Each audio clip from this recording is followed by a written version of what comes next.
Welcome to the deep dive. This is where we take the material you're exploring and, well, we try to pull out the most valuable insights for you. Hmm. Today, we're diving into something really fundamental: how to think more clearly. We're using Rolf Dobelli's book, The Art of Thinking Clearly, as our guide. Great book. Yeah, and you've given us a really helpful summary. It's got the main ideas, some key quotes, and importantly, those actionable steps. Right.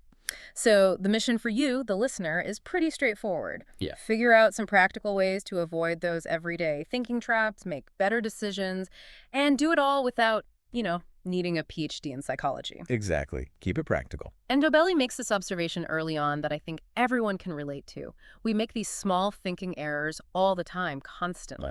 Daily basis. And just recognizing them, just becoming aware of these cognitive errors, as he calls them, that's really the first big step towards thinking more clearly. It really is. And what's really interesting is Dobelli's main argument. He suggests that, big leaps in thinking don't always come from some brand new idea or just being hyperactive. Right. Not about more thinking, Yeah, necessarily. absolutely. It's often more about subtraction. It's about consciously ditching the irrational stuff, the biases, and really sticking to, well, rational thought. Okay. He argues that evolution shaped our brains for a different world, and those old wirings aren't always the best fit for the complexities we face now. So we've got these kind of outdated mental tools sometimes. In a way, yeah.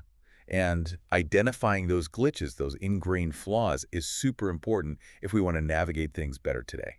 Okay, so let's unpack one of those glitches then. One of the first ones Dobelli mentions is outcome bias. Yes. Outcome bias. It's that tendency, right, to judge a decision based purely on the result. Good outcome means good decision, bad outcome means bad decision. Precisely. But the summary points out, and it's a crucial point, that a really sound, well-reasoned decision can sometimes, just through bad luck, lead to a terrible result. Yeah, I can see that. And conversely, sometimes you make a completely boneheaded decision, but somehow things just fall into place and you get lucky with a good outcome. So judging only by the result is, well, it's misleading. It's totally misleading. And it connects to this bigger idea that events are complex. It's rarely just one cause leading to one effect. There are usually loads of factors involved. Right, things are messy. Super messy. Yeah. So instead of just looking at the final score, let's say, a better way to learn is to look back at the process. How did you make the decision? Okay. Were your assumptions reasonable at the time? Did you look at the important information? Reviewing that process, regardless of how it turned out, that's where the real improvement comes from. That makes a lot of sense. Sometimes you make a call, things go sideways, but looking back, you think, well, based on what I knew then, Exactly. That's hitting the nail on the head. the logic was sound. Maybe the circumstances just changed, or something unexpected happened. That's the distinction. Quality of the decision versus quality of the outcome. Mm-hmm. Focus on what you control, your thinking, your analysis, not just the unpredictable stuff that happens after. Got it. Okay, another one that jumps out from the summary is this illusion of control. Oh yeah, that's a classic. We've all felt that, haven't we? That little nagging feeling we have more say over events than we actually do. The summary mentioned things like lucky charms. Or rituals. Or, yeah, pushing the crosswalk button like 10 times thinking it'll make a light change faster. We've all done it. Guilty!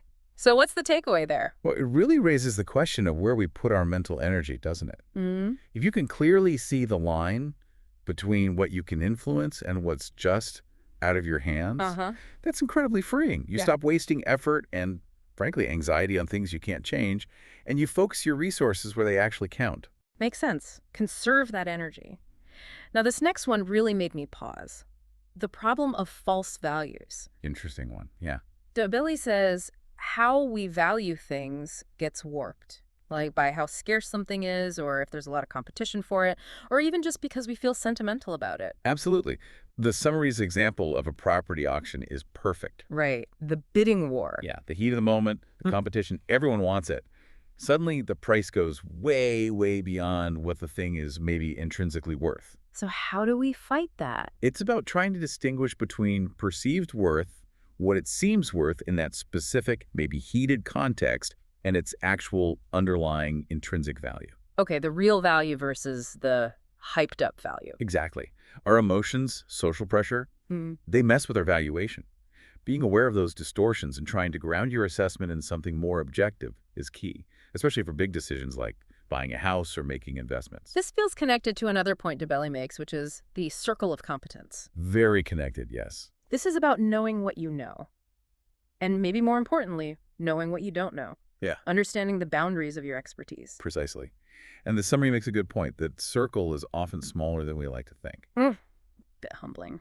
Can be, yeah.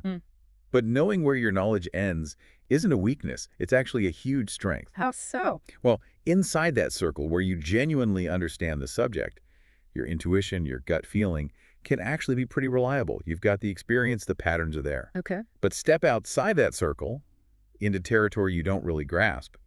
That's where relying on intuition is dangerous. That's when you absolutely need to switch to careful, rational, analytical thinking or get advice from someone who is inside their circle on that topic. So know your zone and act accordingly. Use intuition wisely inside it. Use hard thinking outside it. You got it. It avoids costly mistakes made out of ignorance or overconfidence. Speaking of mistakes, let's talk about cognitive dissonance. I think everyone experiences this. Oh, constantly. It's a powerful force. The summary describes it as that mental discomfort when our beliefs clash with new information, especially information that suggests we made a bad decision. So we kind of twist things to feel better. Exactly. Our brains try to reduce that discomfort, that dissonance. We rationalize. We reinterpret facts. We justify our past actions, even if the evidence points the other way. The summary used Aesop's fable, the fox and the grapes. Oh, those grapes were probably sour anyway. Perfect example. The fox couldn't reach the grapes, felt bad about failing, so he changed his belief about the grapes to make himself feel better. They weren't worth having. We do that all the time, don't we? Justify something after the fact. We do. It protects our ego, helps us maintain a consistent self-image. But as the summary cautions, if you always ignore logic just to feel better, you never learn from mistakes. Right, you're stuck repeating them because you've convinced yourself they weren't mistakes. It's a balance, you know. Be kind to yourself, sure, but also strive for intellectual honesty. Can you admit when you were wrong, learn, and move on? Tricky balance. Now, Dobelli isn't saying we should be robots, right? He does talk about intuition having a place. Absolutely not. It's not about eliminating intuition entirely. So it sounds like the skill is knowing when to use which tool, when to trust the gut, and when to really engage the analytical brain. That's the key distinction. The summary suggests, and it makes sense, that for smaller, less consequential decisions like what to have for lunch or which route to take on a familiar drive intuition is fine. It's efficient. Saves brain power. Totally. Overthinking every tiny choice leads to decision fatigue.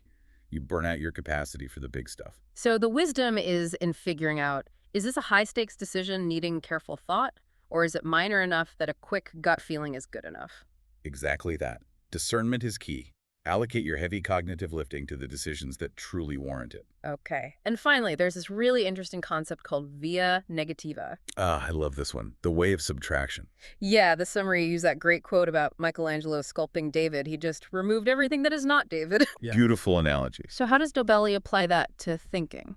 He suggests that often we have a much clearer sense of what hinders success, what doesn't work, what gets in the way, than we do about what directly creates success. Okay, so focus on what to avoid. Focus on removing the obstacles. Instead of always asking, what should I add? What new things should I do? Yeah. Ask, what should I stop doing? What biases can I eliminate? What flawed assumptions can I get rid of?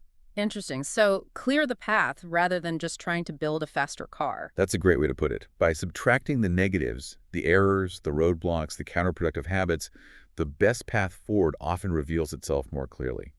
Identify and eliminate what's not working. Okay, so bringing this all together for you, the listener, the summary really highlights 3 core actions based on Dobelli's ideas.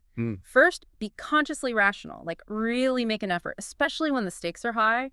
Watch out for those cognitive traps we've talked about. Awareness first. Second, know your limits. Understand that circle of competence. Be honest about what you don't know and act based on that. Either stay within the circle or get reliable help when you go outside it. Crucial. Humility is key there. And third, use your intuition strategically. Recognize when it's fine for small stuff to save energy, but know when you absolutely need to switch gears and do the detailed, rational work. Right. Match the tool to the task. So the big takeaway here seems to be, Prioritize that clear, rational thinking for the important life decisions. Absolutely. And really embrace that idea of via negativa. Don't just focus on finding the magic bullet for success. Focus just as much, maybe more, on identifying and removing the things that are actively holding you back or tripping you up. The thinking errors, the bad habits. Exactly. By understanding your own mental limitations, clearing away those obstacles, and applying reason where it matters most, you're basically giving yourself a shortcut to making much better decisions over time. It's efficient learning. So let's leave you with something to chew on.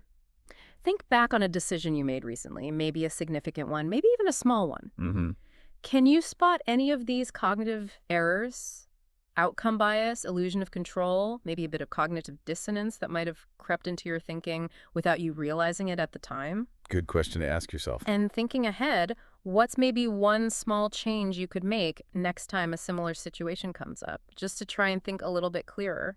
Yeah. We really encourage you to take these ideas and play with them in your own life, see how they fit your own decision making. It's a worthwhile exercise. Definitely. Well, thank you for taking this deep dive into clearer thinking with us today.